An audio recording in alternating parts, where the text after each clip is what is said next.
Hi hello welcome back to our channel. నేను మీ వెంకట్. ఈరోజు చూడండి, ఈ ఫోటోలో కనపడుతున్న వాళ్ళిద్దరూ వైఫ్ అండ్ హస్బెండ్. అతని పేరు మనోజ్ కుమార్, ఆమె పేరు ఆరతి శర్మ. బెంగళూరుకు చెందిన వాళ్ళు. వీళ్ళు ఎంత గ్రడ్జ్ మైండెడ్, ఎంత దారుణమైన దానికి ఒడిగట్టిర్రంటే వీళ్ళని ఏం చేయాలో మీరే కామెంట్ రూపంలో చెప్పాలి. ఎందుకంటే ఇది స్పందించాల్సినటువంటి చాలా దారుణమైనటువంటి సంఘటన అన్నమాట. ప్రతి ఒక్కళ్ళు వీడియో చూస్తున్న ప్రతి ఒక్కళ్ళు కూడా మీ అభిప్రాయాన్ని కామెంట్ రూపంలో చెప్పాలి. ఇప్పుడు జనరల్గా రోడ్డు మీద మనం హైవేల మీద లేదంటే సిటీల్లో వెళుతున్నప్పుడు కొంచెం అటు ఇటుగా కార్లు సైడ్ మిర్రర్లకి తగలడం అనేది జరుగుతుంటుంది కదా. ఎందుకంటే హెవీ ట్రాఫిక్ ఉంటుంది.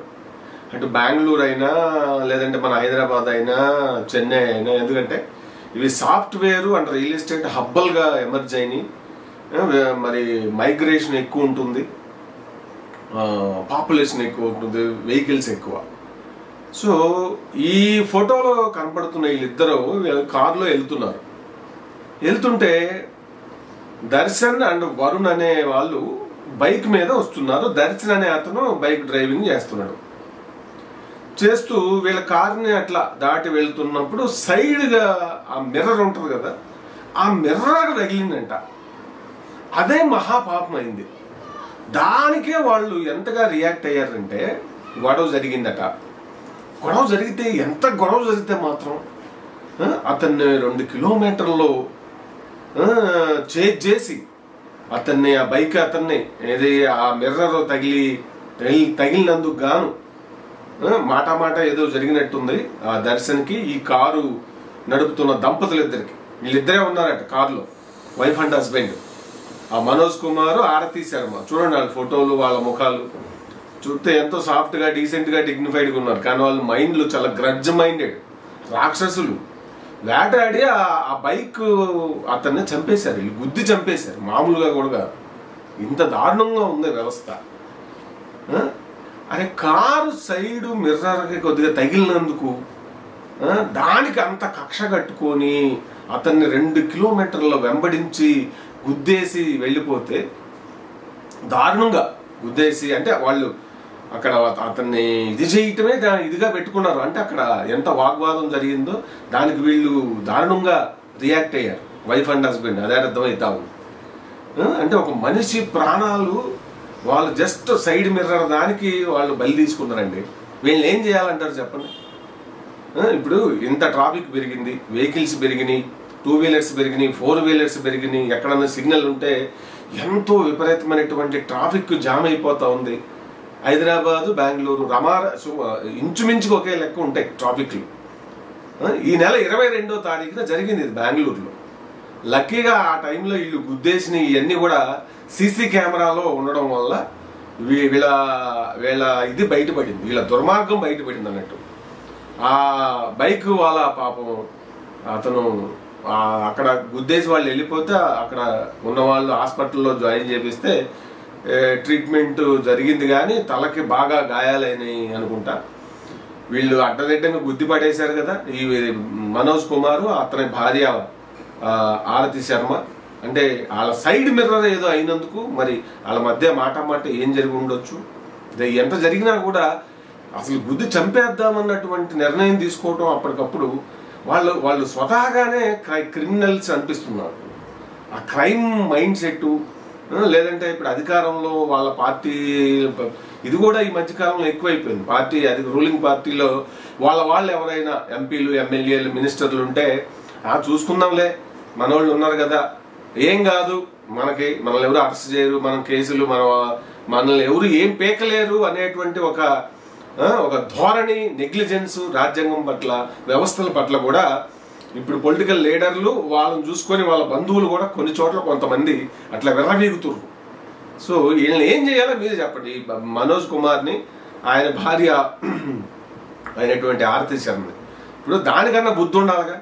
సరే తగిలిందో ఏదో పోనీలే పాపం అని మొగుడికి చెప్పుంటే అదే రెచ్చగొట్టి ఉంటుంది అనిపిస్తుంది నాకు.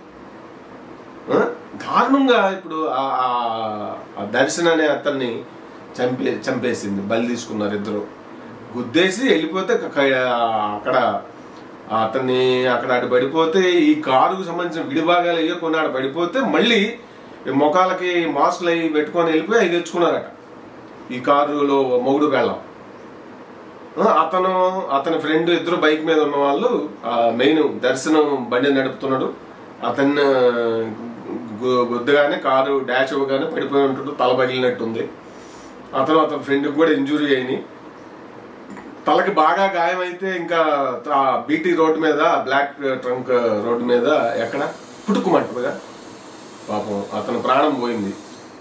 వాళ్ళ ఫ్రెండ్ కూడా అంటే ట్రీట్మెంట్ నడుస్తుందో అటో ఇటో అన్నట్టుగా ఉంది. అంటే వీళ్ళు ఇంత దారుణంగా ఇంత రాక్షసత్వంగా వీళ్ళు కొన్ని చోట్ల కొంతమంది చిన్న చిన్న విషయాలకే మనుషుల్ని ఆ టెంపర్లో వాళ్ళు బలి తీసుకోవటం అనేది నిజంగా మరి మనుషుల్లో పెరుగుతున్నటువంటి ఈ మానవ సంబంధాల్లో వస్తున్నటువంటి చేంజెస్, ఈ టెక్నాలజీ పెరిగిన తర్వాత అలాగే ఈ అనేక రకాలుగా మేము గొప్ప అనేటువంటి ఒక భావన జనాల్లో కొన్ని వర్గాల్లో పాతుకుపోతూ ఉండడం, తర్వాత షార్ట్ టెంపర్ విపరీతంగా పెరిగిపోతుండడం, ఇవన్నీ కూడా ఇదవుతుంది. మొత్తం మీద బెంగళూరులో జరిగిన ఈ సంఘటన ఇప్పుడు దేశవ్యాప్తంగా ఒక ఒక టాక్ ఆఫ్ ది ఇదవుతుంది. నిజంగా ఏం చేయాలి చెప్పండి, మీరైతే ఏం చేస్తారు? నేనైతే వీళ్ళని లైఫ్ టైం ప్రిజన్మెంట్ వేయాలని చెప్పి అయితే కోరుకుంటున్నాను. శిక్ష ఇప్పుడు కాదు, ఇక వీళ్ళు బతుకున్నంత కాలం వాళ్ళని జైల్లో ఉంచడమే, ఇంకా బయటికి రానిచ్చే పరిస్థితి ఉండకూడదు. అటువంటి శిక్షలు గట్టిగా పడితే తప్ప ఇంత చిన్న కాజుకి ఇప్పుడు ఆ కుటుంబం అనాథలు అయిపోతారు కదా. యంగ్ మ్యాన్ని బలి తీసుకున్నారు, అతనికి పెళ్ళి అయిందో లేదో తెలియదు, పెళ్ళి 20-25 ఏళ్ళు ఉండొచ్చు బహుశా, గుద్ది చంపేశారు. తప్పించుకుందాం, మనకు డబ్బు ఉండి ఉంటుంది అడ్డగోలుగా, వాళ్ళు తప్పించుకుందాం ఏం కాదు అనే వ్యవస్థల మీద అసలు భయము భక్తి ఉంటే, నిజంగా చట్టం పట్ల, పోలీస్ వ్యవస్థ పట్ల, రాజ్యాంగం పట్ల వీళ్ళకి భయాలు ఉంటే, గౌరవం ఉంటే, అకౌంటబిలిటీ ఉంటే, మినిమం సివిక్ సెన్స్ ఉంటే ఇట్లా చేస్తారా? ఇవన్నీ లేకనే కదా ఇవన్నీ ఎందుకు మరి పోతున్నాయి కొంతమందిలో. వ్యవస్థలు అంటే నథింగ్, మనమే మెయిన్, మనమే ఒక వ్యవస్థ. తర్వాత ఏదైనటువంటి ఒక భావజాలం కొన్ని చోట్ల ఎందుకు ఇట్లా దారుణంగా తయారవుతున్నారు, దేన్ని చూసుకొని మరి దీన్ని చంపకపోతే ఈ భావజాలాన్ని అది వ్యవస్థకే, మానవ సమాజానికే, మనుగడకే చాలా ప్రమాదం అనిపిస్తుంది నాకైతే. నిజంగా ఈ మనోజ్ కుమార్ అలాగే ఆయన భార్య, వీళ్ళిద్దరిని, ఈ భార్యాభర్తలు ఇద్దరిని చిన్న అంటే సైడ్ అద్దం కొద్ది తగిలినందుకు గొడవ పెట్టుకుని ఆ గొడవ కాస్త మరి ఏమి మాట అనుకున్నా కూడా, ఎంత అయినా కూడా పాపం ఒక యువకుడిని దారుణంగా బైక్ అతన్ని చంపేశారు, చావుకు కారణమయ్యారు. వీళ్ళకి క్షమించకూడదు చట్టం, వీళ్ళకి లైఫ్ టైం ప్రెజర్మెంట్. 14 ఏళ్ళు కాదు, వీళ్ళు ముసలోళ్ళై వీళ్ళు చచ్చే వరకు జైల్లోనే ఉంచాలి ఇటువంటి వాళ్ళని. అటువంటి శిక్షలు ఆ విధంగా చట్టాలు చేస్తేనే